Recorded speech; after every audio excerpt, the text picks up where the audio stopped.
Inigo Pascual natalisod sa sobrang excited sa relasyon ni Piolo Pascual at Casey Concepcion. Yes, talaga nga namang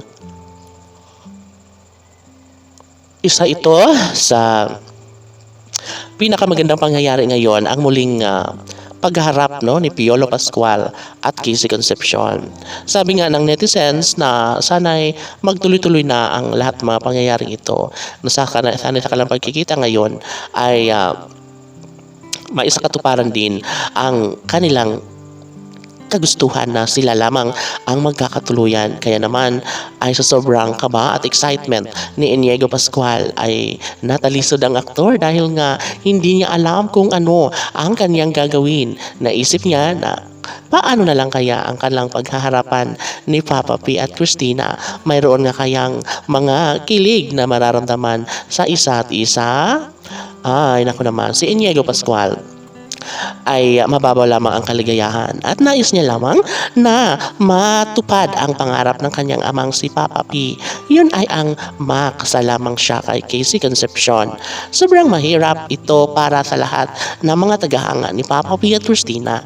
Ngunit sa puntong ito ay ramdam nila na talaga nga namang sana'y tuluyan na at makapagdesisyon na si Christina ang pakasalan naman si Papa P, sapagkat sila lang naman talaga ang nababagay na magkasama sa habang buhay.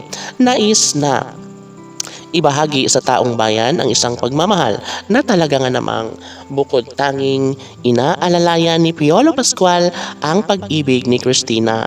Dahil dito ay nais ni Piolo Pascual at Casey Concepcion na magtagumpay si Papa P at Christina.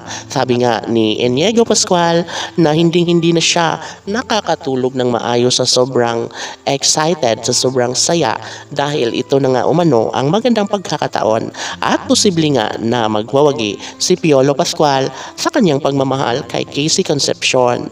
Dahil nga naman nangyayari at dumarating talaga sila sa puntong magkita, magkausap, mayakap at mahagkan nila ang isa't isa. Hindi kayang tanggapin ng mga bashers ang mga kilig moments na pangyayari para kay Piolo Pascual at Casey Concepcion. Siguro nga tama si Inigo Pascual na dapat ay i-push na lang ng todo ni Papa P ang kanyang tunay na damdamin para kay Christina. Anong ligaya ang nararamdaman sa puso ni Inigo Pascual? Maging sa kanilang milyon-milyon ng mga taga-subaybay. Sabi nga ni Inigo Pascual na wala na siyang mahihiling pa kung tuluyan na maikasal si Papa P kay Christina. KCPG Fanatics, laban!